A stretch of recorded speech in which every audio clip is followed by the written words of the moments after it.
Hello बच्चों, तो कैसे हैं आप लोग।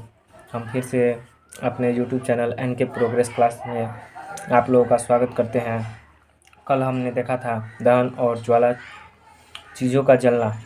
इस चैप्टर के कुछ हमने इम्पोर्टेंट बातें बताई थी। आज हम इस चैप्टर का सभी क्वेश्चन आंसर्स करने वाले हैं। तो देखिए, पहला क्वेश्चन है, आग लगने पर उसे कई बार पानी डालकर बुझाते हैं। पानी डालने पर आग कैसे बुझ जाती है। तो देखिए, इसका आंसर है, आग लगने पर उसे हम पानी डालकर इसलिए बुझाते हैं क्योंकि ज्वलनशील पदार्थ को ठंडा कर देता है। इसका मतलब समझिए, आग गर्म होता है, पानी डालने पर वो ठंडा हो जाता है, मतलब ज्वलनशील पदार्थ को वो ठंडा कर देता है। ऐसा करने से आग का फैलाव बंद हो जाता है।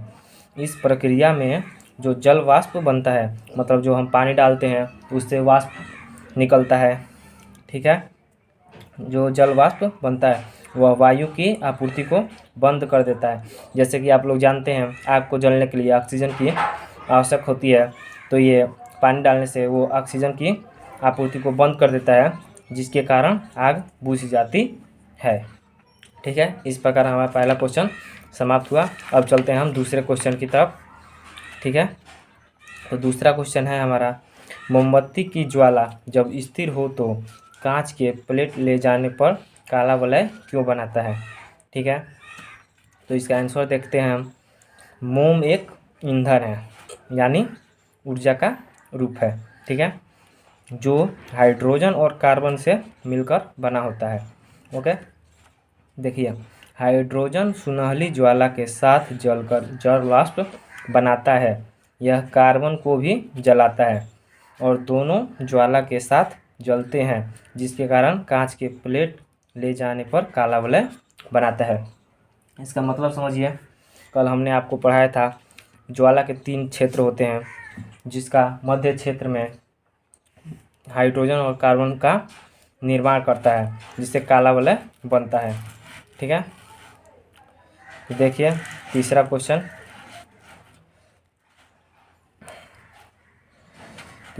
देखिए,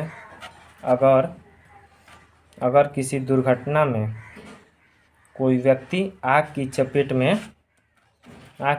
में आ जाए तो उसे बचाने के लिए कंबल में लपेट दिया जाता है, ऐसा क्यों, ठीक है। तो इसका उत्तर देखिए, आग की चपेट में आए व्यक्ति को कंबल में इसलिए लपेट दिया जाता है क्योंकि व्यक्ति के शरीर से कंबल लपेट देने से व्यक्ति का शरीर से हवा का संपर्क समाप्त हो जाता है, जिससे ऑक्सीजन की आपूर्ति बंद हो जाती है, जिसके कारण आग बुझ जाती है, ठीक है।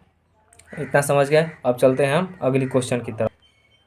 तो देखते हैं अब हम 4 नंबर क्वेश्चन, कभी कभी जंगलों में अपने आप आग लग जाती है, ऐसा कैसे होता है। तो देखिए, इसका उत्तर, कभी कभी जंगलों में अपने आप आग लग जाती है। गर्मियों के मौसम में बहुत अधिक गर्मी पड़ने पर कुछ स्थानों में सूखी घास आग पकड़ लेती है, जिससे पूरा जंगल ही आग की लपेट में आ जाता है, ठीक है। गर्मी में पेड़ और पेड़ के बीच घर्षण से तापमान बढ़ जाता है और धीरे धीरे वह तापमान पर पहुंच जाता है जहां पदार्थ का जलना शुरू कर देता है। इस प्रकार जंगलों में स्वतः आग लग जाती है। इसका मतलब समझिए, आप लोगों ने देखा होगा गर्मी में अपने आप कहीं कहीं आग लग जाती है। जैसे पेड़ की 2 डालियाँ आपस में टकराकर घर्षण करती है, जिससे वह अपने ज्वलन ताप पर पहुंच जाता है, जिसके कारण गर्मी में अपने आप आग लग जाती है जंगलों में, ठीक है। अब देखिए 5 नंबर क्वेश्चन, गोलू ने आधा पेट्रोल आधा पानी लेकर एक मिश्रण बनाया। उसने एक कपड़े को इस मिश्रण में भिगो दिया। इसके बाद एक माचिस की तीली से इसे जलाया। आग लगी पर कपड़ा नहीं जला, ऐसा कैसे होगा, ठीक है। तो इसका उत्तर देखते हैं हम। पेट्रोल का ज्वलन ताप पानी के ज्वलन ताप से कम होता है। आप सभी लोग जानते हैं पेट्रोल पहले जल जाता है, लेकिन पानी जल्दी नहीं जलता है, पानी जलता ही नहीं है, ठीक है। जिसके कारण पेट्रोल पहले आग पकड़ लेता है और पानी से भीगा हुआ कपड़ा का ज्वलन ताप तक नहीं पहुंच पाता है।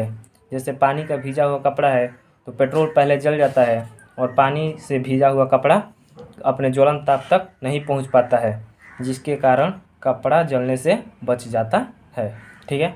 समझ गए। अब चलते हैं हम अगली क्वेश्चन 6 नंबर की तरफ। दिख रहा है सभी बच्चों को साफ साफ? देखिए 6 नंबर, माचिस को जलाने के लिए उसे माचिस की डिब्बी पर रगड़ा जाता है, ऐसा क्यों? ठीक है, तो समझिए इसको।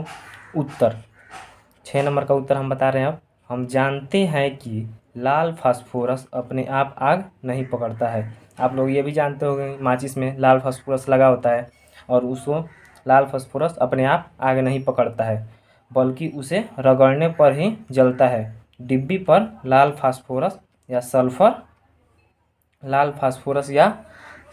लगा होता है, ठीक है, सल्फर लगा होता है। देखिए अब अगला लगा होता है, इसलिए माचिस की तिल्ली को जलाने के लिए उसे माचिस की डिब्बी पर रगड़ा जाता है, जिससे माचिस की तिल्ली आसानी से जल जाती है, ठीक है। अब देखिए प्रश्न नंबर 7। ये प्रश्न इसके बारे में हम कल भी आपको बताए थे। जिन्होंने नहीं देखा है वो हमारे पिछले वीडियो को ज़रूर देखें, ठीक है। देखिए इसका उत्तर, ज्वाला के तीनों क्षेत्र निम्न प्रकार के हैं। पहला क्षेत्र है बाहरी क्षेत्र, दूसरा मध्य क्षेत्र, तीसरा आंतरिक क्षेत्र। इसका हम विधिवत से पिछले वीडियो में पूरी अच्छी से जानकारी दिए हैं, आप लोगों को हम दिखा दे रहे हैं। आप पिछला वीडियो नहीं देखे होंगे तो उसमें ज़रूर जा करके देख लें। तो देखिए यही है ज्वाला के विभिन्न क्षेत्र। हमने कल डायग्राम के द्वारा भी समझाया है और सभी इनके डेफिनेशन भी दिए हैं, हम दिखा रहे हैं। ये देखिए हमारे तीनों क्षेत्र निम्न प्रकार से हैं, बाहरी क्षेत्र, मध्य क्षेत्र और आंतरिक क्षेत्र। इनके बारे में हम कल पूरे विधिवत से बता चुके हैं, फिर से आप लोग सुन लीजिए। ये बाहरी क्षेत्र के बारे में, यह वह क्षेत्र है जहाँ पूर्ण दहन होता है, इसके क्षेत्र का रंग नीला होता है, यह क्षेत्र का सबसे गर्म भाग होता है, ठीक है। अब जानेंगे मध्य क्षेत्र के बारे में। यह वह क्षेत्र है जहाँ आंशिक दहन होता है, इस क्षेत्र का रंग पीला होता है, यह क्षेत्र का कम गर्म भाग होता है, इस क्षेत्र में आंशिक रूप से जला हुआ ईंधन कार्बन कण छोड़ता है, ठीक है। अभी इसके ऊपर हमने एक क्वेश्चन भी किया है कि कार्बन कण छोड़ता है।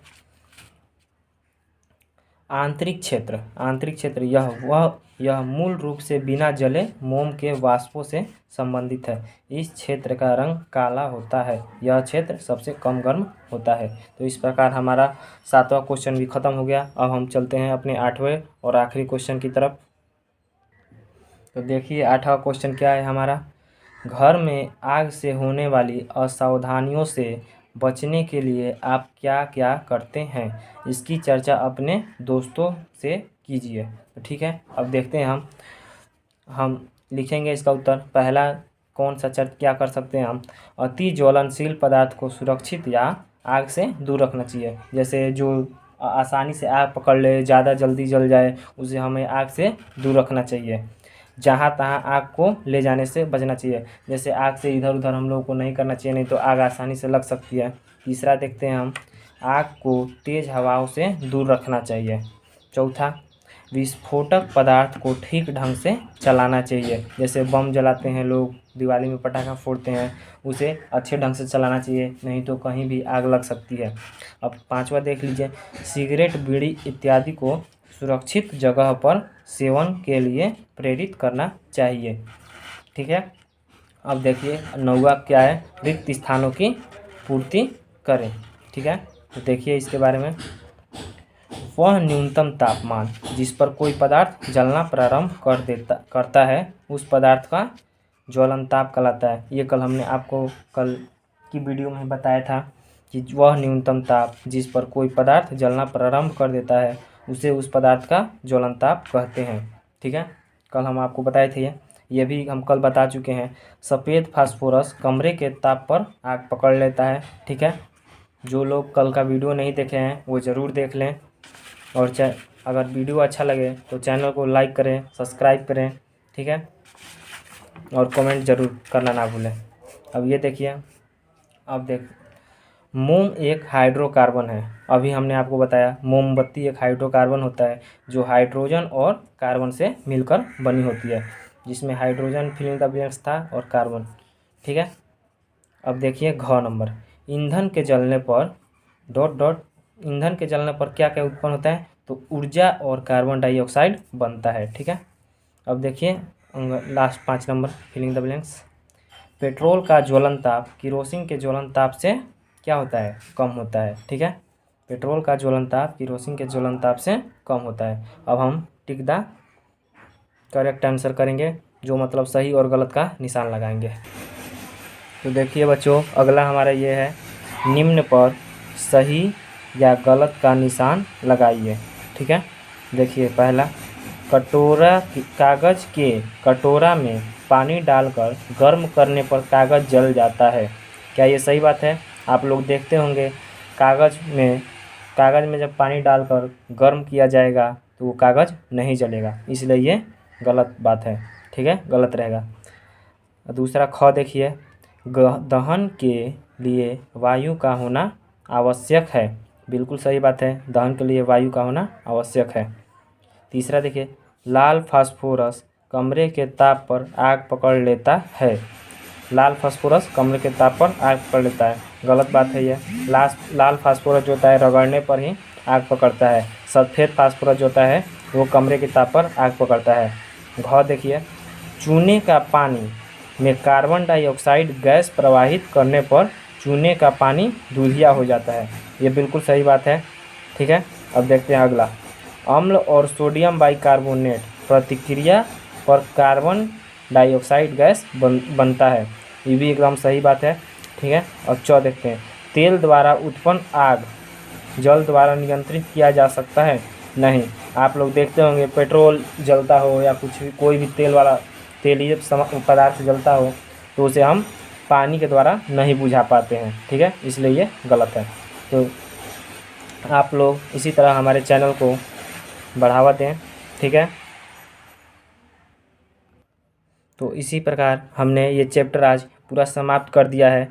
तो कल हम मिलेंगे अगले चैप्टर सेकेंड, तड़ित और भूकंप के साथ, भूकंप। ठीक है, तो उसके नोट्स कल आपको कल उसका इंट्रोडक्शन दे दिया जाएगा, उसके बारे में बताया जाएगा। उसके अगले दिन हम लोग उस चैप्टर के क्वेश्चन आंसर्स करेंगे। Thanks for watching, like, subscribe and comment.